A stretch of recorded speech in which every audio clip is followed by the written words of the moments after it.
think I'm distracted by this. Smiz, play it. Play it.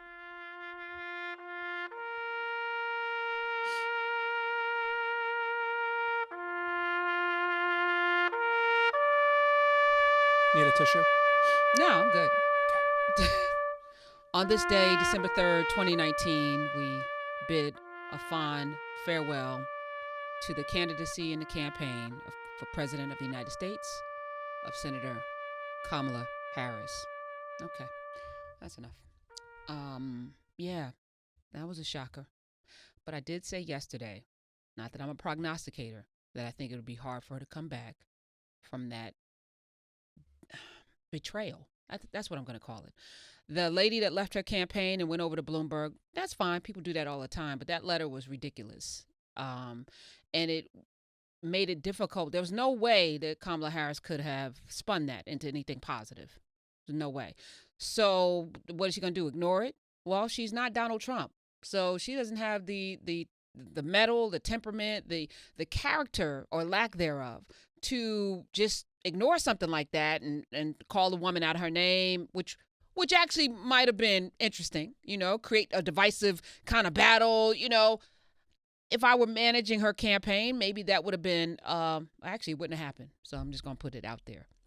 This was an indication that she lacked funds, because that was the reason why they had to lay off people. And to not have money, which you need to run for president, pretty much put her in that situation. Now, she did qualify for the debates later on this month in California, but she didn't have enough money. She was shutting it down and focusing on Iowa. She probably was not going to win Iowa. But I would love to hear from people. 866-801-8255. Who is upset? Now, let me just say, I thought that she ran a very poor campaign. And you're going to probably hear a lot of Monday morning quarterbacks, right? I thought it was a mistake. And I said this, I'm going to just be honest with y'all. The white husband was a problem for a lot of people. But that said, you married him. Don't hide him.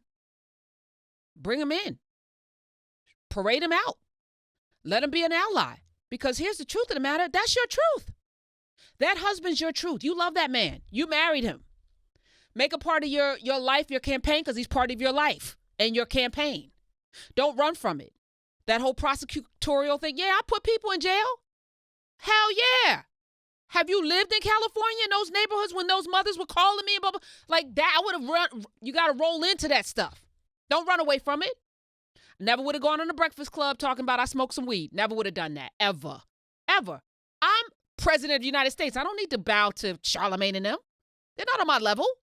They should be happy I'm sitting in this room. We're going to talk about policies. We're going to talk about things. We're going to talk about your community, these young people that you reach, and I would turn it around. I would turn that interview around. Here's what I would do. But ain't nobody called me. Actually, nobody's called me who's run for president. I got answers. I'm not bragging. I'm just saying. I sit here. I talk to people. I kind of have a sense of what's happening. Told you Trump was going to win in 2016. You just know some things. And I knew that she was going to have a hard time. Just as I said, Cory Booker, same thing. There's an authenticity to owning your truth, whatever that is, and then rolling into it. Like, roll into it. No longer can people have these facsimiles of campaigns and these images. There's no Camelot. Do you know what I'm saying? That you can't create and fabricate this kind of image because this is not the world that we're living in right now. Come to the table, tell people what you're going to do. If they don't like it, okay, listen, this is who I am. Live with it. But listen, are you going to be focused on this white husband that I have or what I'm going to do for you? She was not, you know what I'm saying? Like, there was no, there's no marching band and no sororities going to save you. She needed to come ready on some other authentic level. And there was just never a real sense of that with her campaign. So I'm not surprised. And even the debate moments, they felt fabricated. The clapbacks didn't feel authentic. That whole, and then she had the T-shirt ready after. I was like, oh my God. The tweet, the T-shirt. I was like, oh, this just, I feel most bad for Maya Rudolph. Because Maya Rudolph's fine. She still has a job. And she was doing them a favor. So I don't know if anyone's disappointed who had her as your candidate. I would have voted for her.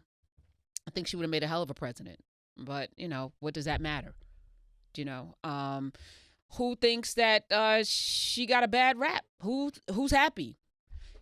Personally, I had never thought that she should have run. I think she's more effective in the Senate. This is where we need her. Actually, Cory Booker, Beto should have run for Senate. Like, y'all not thinking strategically, which leads me to believe that you're halfway selfish.